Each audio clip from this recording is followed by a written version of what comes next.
जय माता दी। माँ अन्नपूर्णा माता के महाव्रत की कथा। एक समय की बात है, काशी निवासी धनंजय की पत्नी का नाम सुलक्षणा था। उसे अन्य सब सुख प्राप्त थे, केवल निर्धनता ही उसके दुख का एकमात्र कारण थी। ये दुख उसे हर समय सताता रहता था। एक दिन सुलक्षणा पति से बोली, स्वामी आप कुछ उद्यम करो, काम चले। इस प्रकार कब तक काम चलेगा?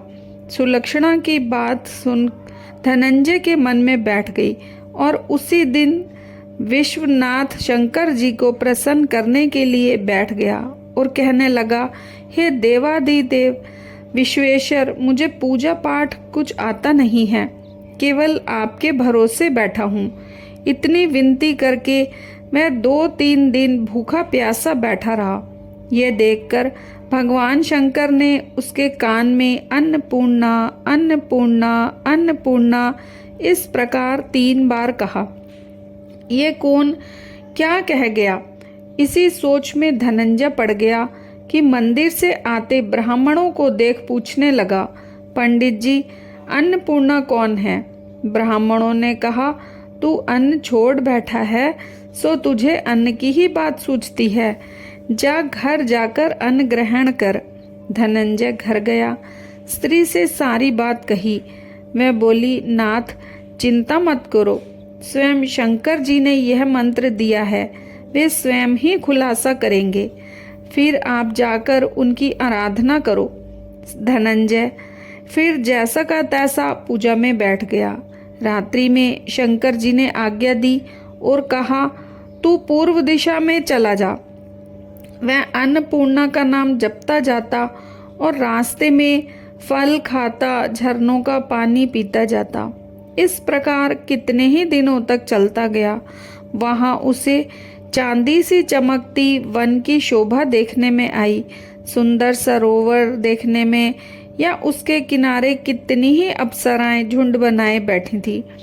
एक कथा सुनती और सब मिलकर माँ अन्नपूर्णा इस प्रकार बार बार कहती। ये अगैन मास की उजेली रात्रि थी और आज से ही व्रत का आरंभ था। जिस शब्द की खोज करने वे निकला था वह उसे वहां सुनने को मिला। धनंजय ने उनके पास जाकर पूछा, हे देवियों आप ये क्या करती हो? उन सब ने कहा, हम माँ अन्नपूर्णा का व्रत करती हैं। धनंजय ने पूछा, व्रत पूजा करने से क्या होता है? ये किसी ने भी किया है? इसे कब किया जाए? कैसा व्रत है और कैसी विधि है? मुझे भी विस्तार से बताओ। वे कहने लगी, इस व्रत को सब कोई कर सकते हैं। 21 दिन तक के लिए 21 गांठ का सूत लेना चाहिए। 21 दिन यदि न बने तो एक उपवास करें। यह भी न बने तो केवल एक कथा सुनकर प्रसाद लें। निराहार रहकर कथा कहें। कथा सुनने वाला कोई न मिले तो पीपल के पत्तों को रखकर सुपारी या धृत कुमारी ग्वार पाठा वृक्ष के सामने दीपक को साजी कर सूर्य, गाय, तुलसी या महादेव को बिना कथा सुनाए मुख में दाना न डालें। यदि भूल से कुछ पड़ जाए तो 1 दिवस फिर उपवास करें। व्रत के दिन क्रोध ना करें और झूठ ना बोलें। धनंजय बोला, इस व्रत के करने से क्या होगा? वे कहने लगी, इसके करने से अंधों को नेत्र मिले, लूलों को हाथ मिले, निर्धन के घर धन आए, बांझी को संतान मिले, मूर्ख को विद्या आए, और जिस प्रकार कामना से व्रत करे माँ उसकी इच्छा पूरी करती है। वह कहने लगा, बहनों मेरे पास धन नहीं है, विद्या नहीं है, कुछ भी तो नहीं है। मैं दुखी ब्राह्मण हूँ, मुझे इस व्रत का सूत दोगी? हाँ भाई, तेरा कल्याण हो, हम तुम्हें अवश्य देंगी। ले इस व्रत का मंगल सूत ले। धनंजय ने व्रत किया। व्रत पूरा हुआ तभी सरोवर में से 21 खंड की सुवर्ण हीरी सीढ़ी हीरा मोती जड़ी हुई प्रकट हुई। धनंजय जय अन्नपूर्णा अन्नपूर्णा अन्नपूर्णा कहता जाता था। इस प्रकार कितनी ही सीढ़ियां उतर गया तो क्या देखता है कि करोड़ों सूर्य से प्रकाशमान अन्नपूर्णा का मंदिर है। उसके सामने स्वर्ण सिंहासन पर माता अन्नपूर्णा विराजमान है। सामने भिक्षा हेतु शंकर भगवान खड़े हैं। देवांगनाएं चवर डुलाती हैं। कितनी ही हथियार बांधे पहरा देती हैं। धनंजय दौड़कर जगदम्बा के चरणों में गिर गया। देवी उसके मन का कलेश जान गई। धनंजय कहने लगा, माता आप तो अंतर्यामिनी हो, आपको अपनी दशा क्या बताऊं। माता बोली, मेरा व्रत किया है, जा संसार तेरा सत्कार करेगा। माता ने संजय की जिह्वा पर बीज मंत्र लिख दिया। अब तो उसके रोम रोम में विद्या प्रकट हो गई। इतने में क्या देखता है कि वे काशी विश्वनाथ के मंदिर में खड़ा है। माँ का वरदान ले धनंजय घर आया। सुलक्षणा से सब बात कही। माता जी की कृपा से उसके घर में संपत्ति उमड़ने लगी। छोटा सा घर बहुत बड़ा गिना जाने लगा। जैसे शहद के छत्ते में मक्खियाँ जमा होती हैं, उसी प्रकार अनेक सगे संबंधी आकर उसकी बड़ाई करने लगे। कहने लगे, इतना धन और इतना बड़ा घर, सुंदर संतान नहीं तो कमाई का कौन भोग करेगा। सुलक्षणा से संतान नहीं है, इसलिए तुम दूसरा विवाह करो। अनिच्छा होते हुए भी धनंजय को दूसरा विवाह करना पड़ा और सती सुलक्षणा को सौत का दुख उठाना पड़ा। इस प्रकार दिन बीतते गए। फिर अगहन मास आया। नए बंधन से बंधे पति से सुलक्षणा ने कहलाया कि हम व्रत के प्रभाव से सुखी हुए हैं, इस कारण ये व्रत छोड़ना नहीं चाहिए।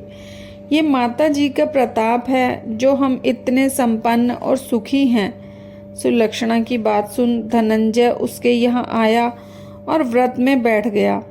नई बहू को इस व्रत की खबर नहीं थी। वह धनंजय के आने की राह देख रही थी। दिन बीतते गए और व्रत पूर्ण होने में 3 दिवस बाकी थे कि नई बहू को खबर पड़ी। उसके मन में ईर्ष्या की ज्वाला दहकने लगी। सुलक्षणा के घर आ पहुंची और उसने वहां भगदड़ मचा दी। वह धनंजय को अपने साथ ले गई। नए घर में धनंजय थोड़ी देर के लिए निद्रा ने आ दबाया। इसी समय नई बहू ने उसके व्रत का सूत तोड़कर आग में फेंक दिया। अब तो माता जी का क्रोध जाग गया। घर में अकस्मात आग लग गई। सब कुछ जलकर खाक हो गया। सुलक्षणा जान गई और पति को फिर अपने घर ले आई। नई बहू रूठकर पिता के घर जा बैठी। पति को परमेश्वर मानने वाली सुलक्षणा बोली, नाथ घबराना नहीं, माता जी की कृपा अलौकिक है। पुत्र कुपुत्र हो जाता है पर माता कुमाता नहीं होती। अब आप श्रद्धा और भक्ति से आराधना शुरू करो, वे जरूर हमारा कल्याण करेंगी। धनंजय फिर माता के पीछे पड़ गया। फिर वही सरोवर सीढ़ी प्रकट हुई।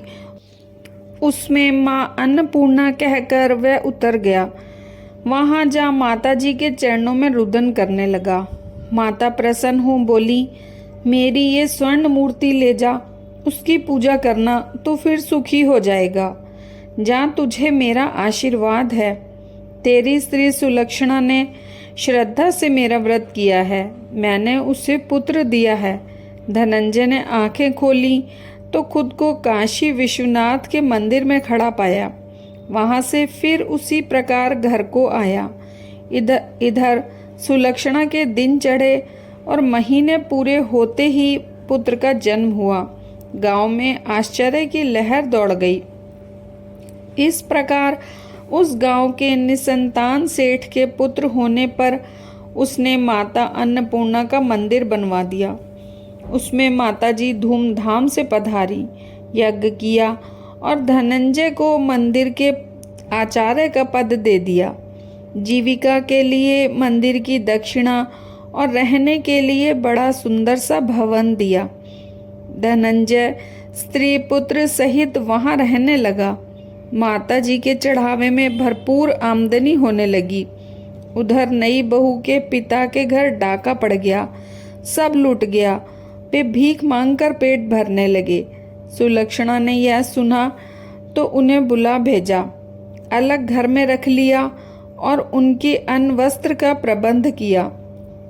धनंजय, सुलक्षणा और उसका पुत्र माताजी की कृपा से आनंद से रहने लगे। माताजी ने जैसे इनके भंडार भरे वैसे सबके भंडार भरे।